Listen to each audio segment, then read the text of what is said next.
Thanks so much for joining us. We have as our last guest, Dr. W. Leon Sikes. He's from the Union Baptist Church on 206, I think that'd be 206 West after you go down Highway 7, so that area. Welcome to the show. Thank you. Good to be here. Good to see you. You've got a Freedom and Liberty celebration. What's that all about? Is that going to be at the church? No. It'll be at the City Park at Bellefonte. Okay. We're putting up a huge tent, seats about 350, 400 people. Wow, you're going to take over Bellefonte completely. Bellefonte's population is going to overflow. Yes, and well, it's we hope so. It's several days. It's several days. It starts on the 11th Right. with about 100 other things, but we'll start that evening, and of course ours will be totally different from everything else that's going on. Now, when I say freedom and liberty, I think political. Will this be a political event? No, this is a revival. Okay. And we've called it a celebration because primarily what we want to do is celebrate our freedom and our liberty in America on the anniversary of the biggest disaster I guess we've ever had in America. And when our enemies attacked us on our own soil. Yeah, really. And each day, it's September 11th through the 16th, and each night at 7 o'clock, you're going to be honoring someone else. Honoring someone else. I think that's great. Actually, on the 11th, started off, we will be honoring God that first evening, of course. And then Monday evening, honoring our first responders, our firemen, our policemen, those folks who are on that front line for us. And then Tuesday, we're going to honor seniors. Wednesday, we're going to honor our local pastors who are in the battle also continually. On Thursday, we're going to honor our military, all branches of the military. And on Friday, our teenagers with a free pizza party. Which every teenager will adore. But it's been about a year ago now. The four of us along that, what we call the 206 corridor.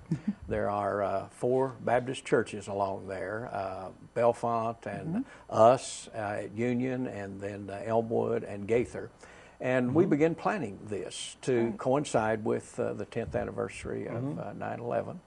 And it has kind of taken on a life of its own. We've now got about 25 churches involved. Oh, nice. And the worship leader from First Baptist, Dave Hart, will be there doing the music. And nice. We've got really a worldwide evangelist, Kent York, coming in to speak through Wednesday night. And then the new pastor at Eagle Heights, Jay Scribner, will be finishing up on Thursday and Friday. And so it's going to be quite a celebration. It is going to be a celebration, a celebration of liberty and freedom. Yeah, right. It kind of takes the load off you to get everyone else to help out with some of the... Oh, yes. I don't want it to be my thing. I'm good at assigning jobs and delegating, yes. And our country and our freedom and our liberties are all based on our Christianity, and that's where it all came from. That's what the founding fathers wanted. That's what that is what we are based on. And when we celebrate God, we celebrate our freedom and our liberty. Yeah, I heard a wonderful song coming here this morning. It's entitled "In God We Trust," and about if you want to know what America's all about, just take out your money and look. That's exactly right. That's a Diamond Rio song. Yes. He listens to Diamond Rio. So do I. It's a great song. And so we are really excited about it. As I said, it kind of took off and got maybe a lot bigger than what we intended initially, but I'm thrilled to death with it, with all that's going on everywhere else. Yeah. And Do you feel like our freedom is threatened? Yes, in definitely. today's time? Is that one reason why you want to do this? Very definitely threatened. It really is. Who's threatening us? What's the threat? Well, of course, the preacher is going to come out now. The bottom line, of course, is Satan would like to destroy, because this is a country that sends out more missionaries and does more Christian work in the world than any other nation.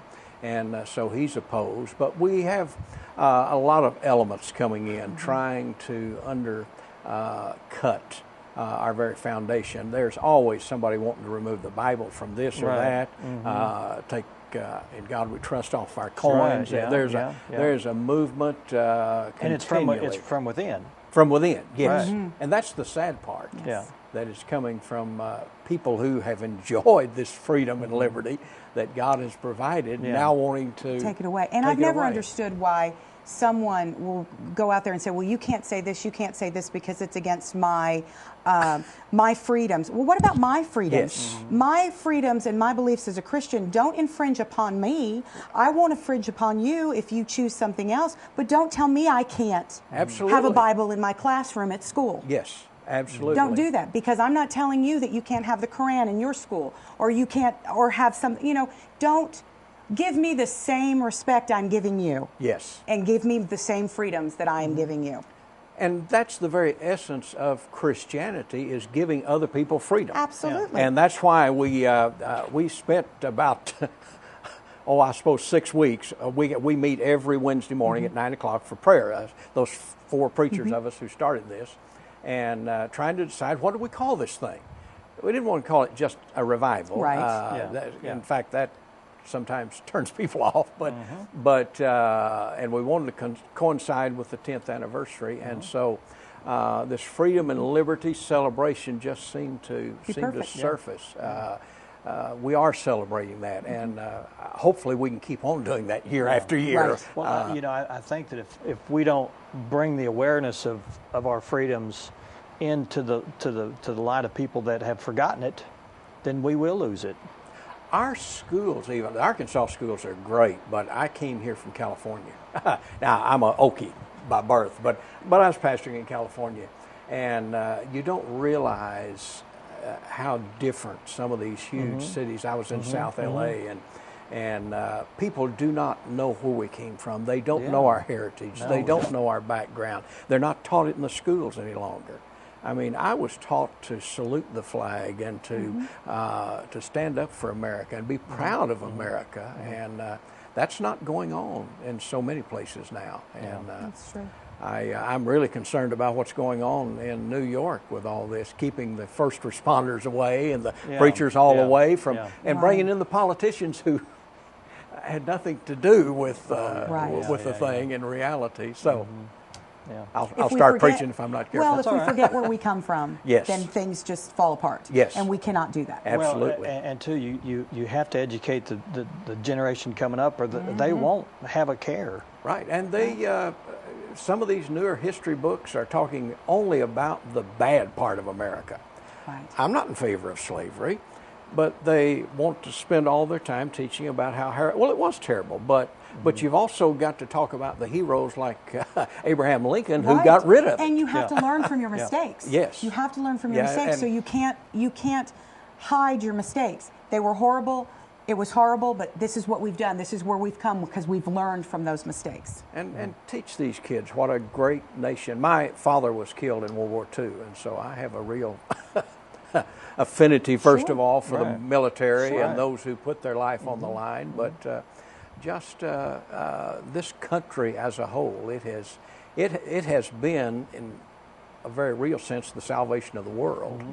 And I hate to see us lose that. Yeah, there was a saying at one time, and it says, love it or leave it. Now people are saying, love it or lose it. Yeah.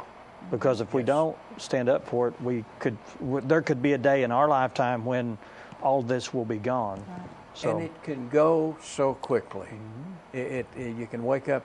I look at Germany, for example, and see. I mean, Hitler didn't do that overnight, but they lost it. And one of the short-sighted things that Americans do is they say it'll never happen here. Well, things do happen here. Yes. Exactly. Yes. And 9/11 is a good example of being complacent and allowing things to happen. Absolutely, because since Pearl Harbor, we had not really been hit. Yeah.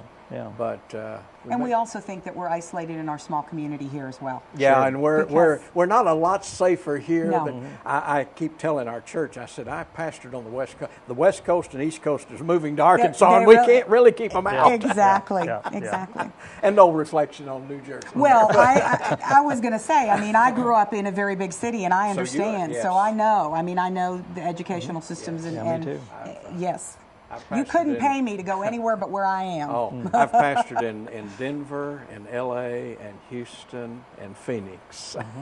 And I'm glad to be in This is, Harrison, I was going to Arkansas. say, this is probably the best place to be. Yes, it is. This event's coming up is the Freedom and Liberty Celebration. It starts on September 11th and runs through the 16th, and it's going to be at the Bellefonte City Park. City Park. That's the intersection of Highway 65 and 206. Is it a little bit off of yes, 206? just Highway 65? half a block off of 65 All on right. 206. Okay. Come out there and spend 9, 10, a week? A week. A week? Yes. Yes. 5 days. Start at yeah. 7 o'clock each evening and, All right. and something special. And It's going to be great. fantastic every night. Good luck with that. So, thank you. Thank you very much.